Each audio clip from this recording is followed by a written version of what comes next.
If you want to make good decisions, you need to know the situation surrounding your decision. That's the basis of the whole Council of Elrond. They have to understand why they're making the decision they're making. Hello everybody, welcome to Aude and Tulava, where we're walking our way through Tolkien's Legendarium and writings. This week we are continuing our talk through the Council of Elrond, Chapter 2 of Book 2. We pick up with Elrond giving us a quick walk through the Second Age. Let's dive in.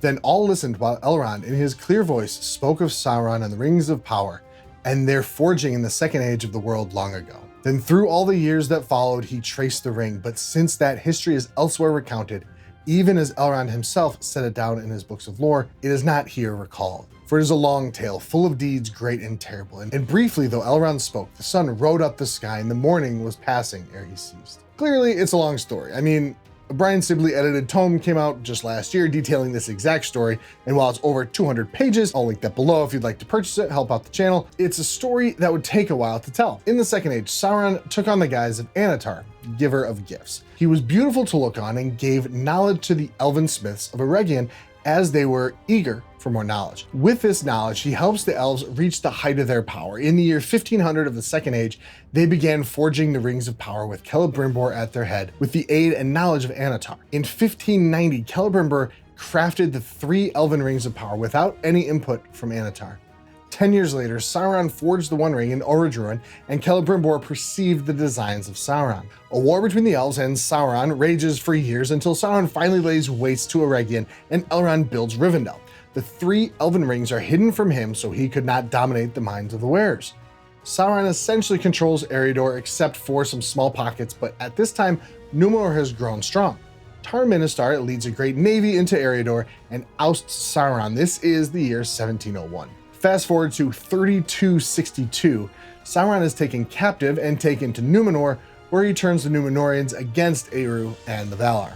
When Ar-Pharazôn invades Valinor and Numenor is wiped from the earth, Elendil and his sons escape and arrive in Middle-earth to found the kingdoms of Arnor and Gondor. In 3434, the last alliance of elves and men is formed, and after a 7-year siege, Sauron is overthrown, the ring taken by Isildur, and the Second Age ends. Of course, there's more that happens in between those notable events, and you can see that in the Tale of Years in Appendix B, and other places.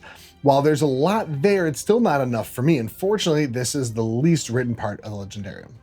Oh well. Talking of the Last Alliance, Elrond sighs. I remember well the splendor of their banners, he said. It recalled to me the glory of the elder days and the hosts of Beleriand. So many great princes and captains were assembled, and yet not so many, nor so fair as when Thangorodrim was broken, and the elves deemed that evil was ended forever, and it was not so. You remember? Said Frodo, speaking his thought aloud in his astonishment. But I thought, he stammered as Elrond turned towards him, I thought that the fall of Gil-galad was a long time ago. I wonder if Bilbo kind of cringed right there, but I guess it makes sense. It's one thing to know in your head that someone is 7,000 years old, but can really be difficult to put into perspective. So I can understand Frodo's astonishment when Elrond reveals he's essentially a hero right out of the stories. But to make it even crazier, Elrond decides to make sure Frodo understands exactly who he is. So it was indeed, answered Elrond gravely.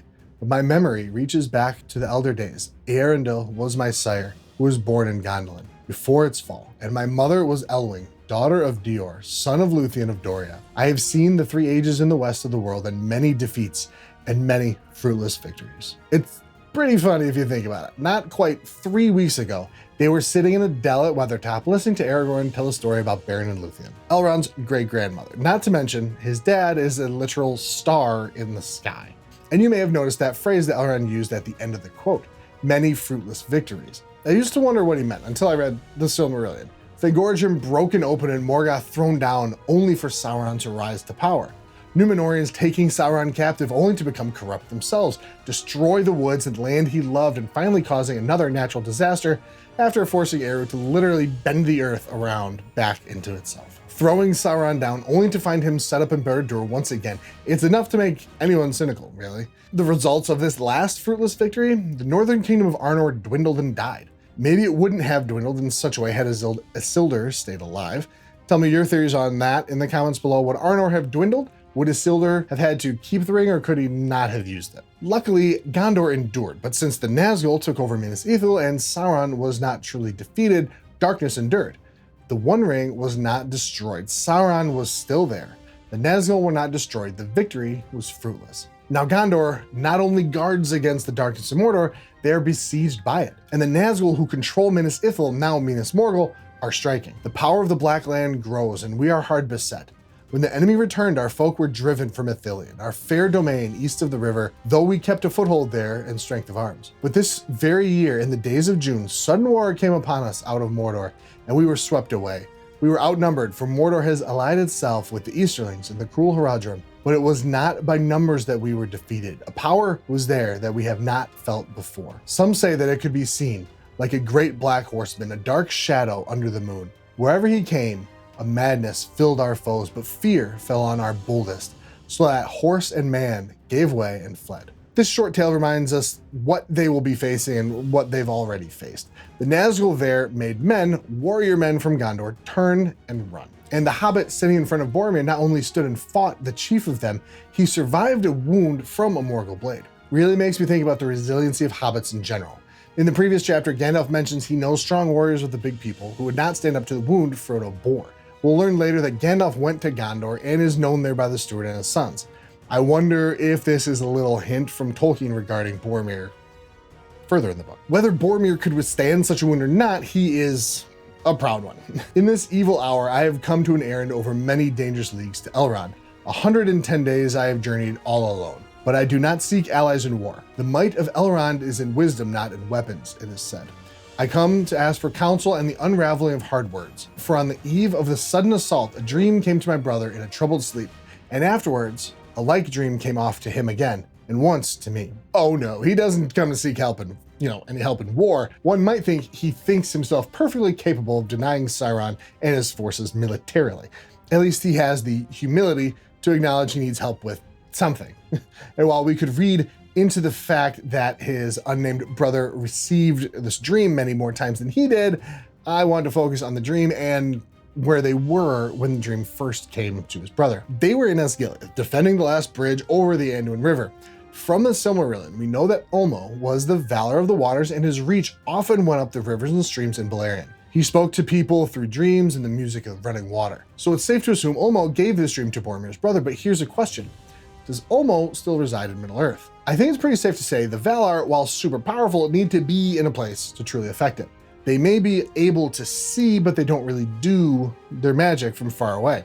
So was Ulmo in the river giving this dream, or is he residing in Valinor, removed from Middle-earth? In which case, Eru would give the vision instead. I would assume he has more of an omnipresent sort of vibe to him. That's part of the reason I think Eru gave Frodo his dream earlier in the book. I don't have an answer to that. I'm just wondering, what do you think? But what was the dream?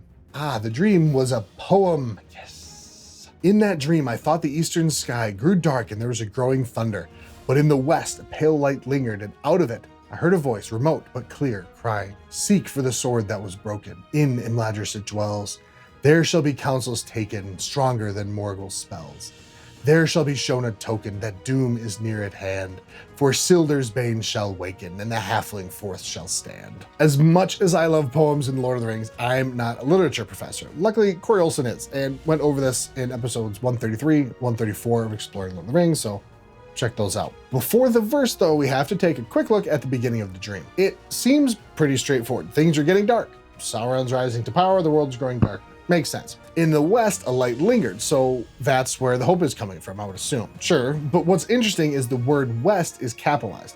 That marks it as important. I don't know if it's something Boromir was trying to convey, or something Frodo, who most likely, wrote this part, thought was important and wanted to emphasize himself. Tolkien kind of does this at times, capitalizing a word to bring it to the forefront. He does it with sun, the sky, sun, a few times, and just seems to depend on how he's referring to the subject at the time. It's not the biggest revelation in the book, but I love kind of discovering little things like this. But moving to the verse, it has a generally iambic feel, even though the first syllables are stressed. It's definitely not actually iambic, but it feels that way. Seek for the sword that was broken. Correct me if I'm wrong, but I believe true iambic is just two syllables with the second one stressed. This is like an iambic triplet almost, which I'm pretty sure isn't a real thing, but that's what I'm gonna go with. What's interesting is the whole poem is completely explained by things that happen in the council. The sword that was broken, Narsil will be reforged as a response to the signs that doom is near at hand. And very quickly we realize the ring is Isildur's bane, as Elrond bids Frodo to show them the ring. And Frodo's a halfling, so that's pretty obvious. But Boromir's reaction here is really interesting. Boromir's eyes glinted as he gazed at the golden thing. The halfling, he muttered. Is then the doom of Minas Tirith come at last? But why then should we seek a broken sword? It's an interesting way for Tolkien to show us again that as worldly as Boromir is, he's terribly provincial. His thoughts go no further than his own lands, but Aragorn is quick to correct him. The words were not the doom of Minas Tirith, said Aragorn, but doom and great deeds are indeed at hand. For the sword that was broken is the sword of Elendil that broke beneath him when he fell. It has been treasured by his heirs when all other heirlooms were lost. For it was spoken of old among us that it should be made again when the ring, Isildur's Bane, was found. Now you have seen the sword that you have sought. What would you ask? Do you wish for the house of Elendil to return to the land of Gondor? Aragorn not only shuts Boromir down gently, but drops some knowledge on him. The sword that was broken is the sword Aragorn has been carrying with him, and the time for it to be reforged is when Isildur's Bane, the ring, was found again.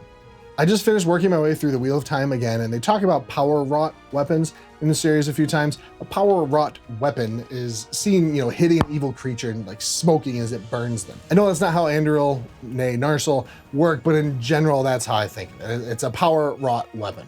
The power in the weapon can be brought to bear by the person with the right type of, let's say, training, maybe probably even heritage. Aragorn clearly is that man, though Boromir still doubts it. He's proud, stating he wasn't asking for help, but kind of a, if you want, or yeah, if you really are up to, such an important person, okay, I guess we'll take your help.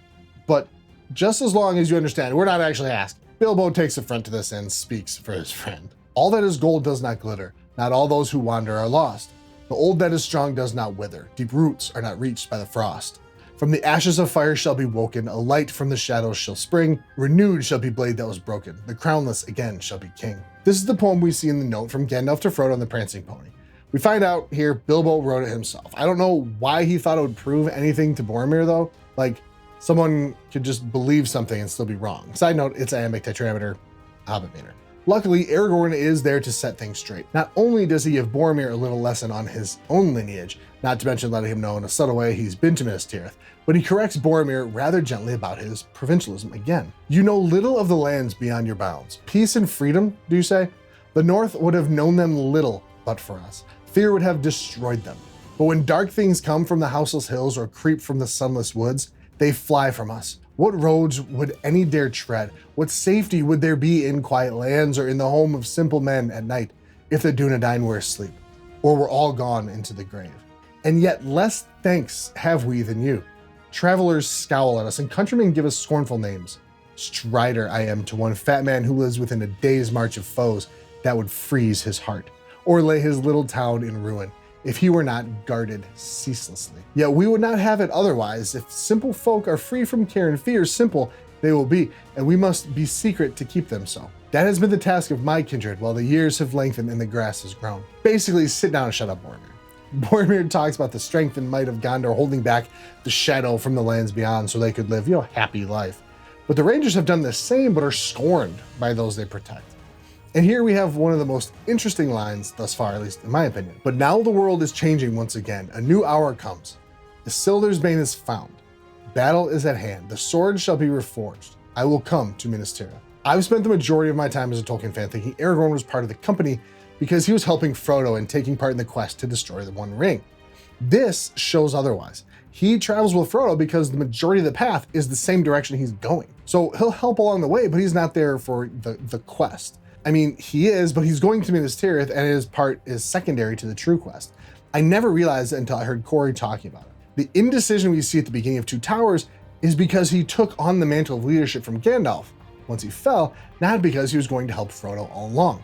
We hear Bilbo's tale next. After all these years, the true story is going to come out. Very well, said Bilbo, I will do as you bid, but I will now tell this true story, and if some here have heard me tell it otherwise, he looked sidelong at Glóin, I ask them to forget it and forgive me. I only wish to claim the treasure as my very own in those days, and to be rid of the name of thief that was put on me. But perhaps I understand things a little better now. Anyway, this is what happened. In case you were unaware, the second edition of The Hobbit has a completely different riddles in the Dark Chapter. The original one had Gollum and Bilbo parting amicably because Gollum couldn't find the prize, the ring, that he was going to give Bilbo for winning the contest of riddles.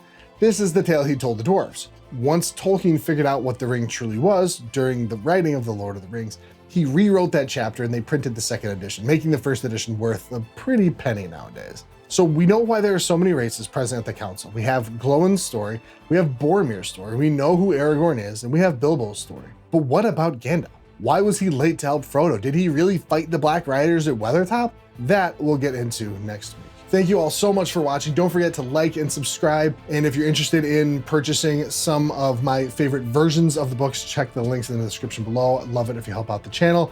But always remember, out into the days shall come again.